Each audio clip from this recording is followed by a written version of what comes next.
The cleanest way to state this is I made the commitment to work on this in June of 2023. I was not approached about running for treasurer, nor had I ever considered running for statewide office until August of 2023. So the agreement to take this on, the first stages of this work to do this happened well before I was even approached about running for treasurer, and long before I decided or announced that I was running for treasurer. The work group was well underway before that.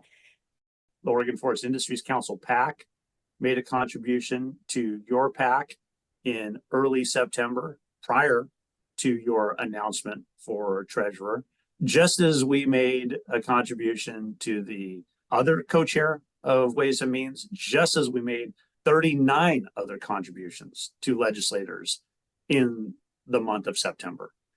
And so there's nothing really unique about that. But of course, those who have other interests or who wish our sector harm have really wanted to characterize your work as being somehow sullied.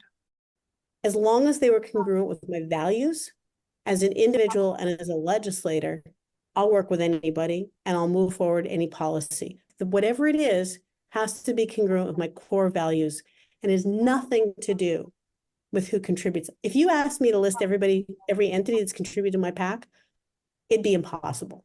I have no idea. And I don't know how much. I might be able to tell you a variety of groups, but I'm damned if I can tell you how much each of them's contributed at various phases of my career. No idea. Don't pay attention to it. Grateful for the support, honored by the fact that people trust me and understand that I'm a fair, honorable person who's going to look at the facts and stick to her values. But I get contributions from across the spectrum. I've gotten contributions from conservation groups consistently throughout my career too. And sometimes I vote with them and sometimes I vote against them. It has been asserted that a particular company, quote, wrote the proposal. Oh, baloney. Because it sounds more salacious to say it that way. Baloney. We have documentation, we have email chains that we have sent to these reporters that have chosen to ignore, that demonstrate that those allegations are patently false. And furthermore, what they're talking about is simply a communication guide. It's not the actual bill. The communication guide was primarily prepared by some of the stakeholders, including Kyle, including Betsy Earls from Weyerhaeuser. It was sent to the entire group, and Doug Graff was also working on pieces of this. We merged stuff, and we took pieces of this and pieces of that, and we made sure the group, the entire group, agreed on the content of the communication guide and thought we were expressing our thought processes, our principles, etc., fairly. We can demonstrate that this was a group effort, but to assert in any way, shape, or form that any individual or any individual entity had undue influence on this proposal is baloney. In my time in the legislature, I cannot count how many conversations I've had with reporters, dozens in the past year.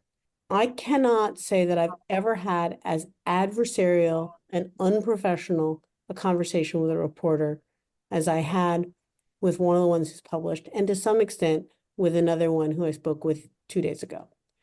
And they are coming at this with a very strong anti-timber bias, anti-industrial timber bias.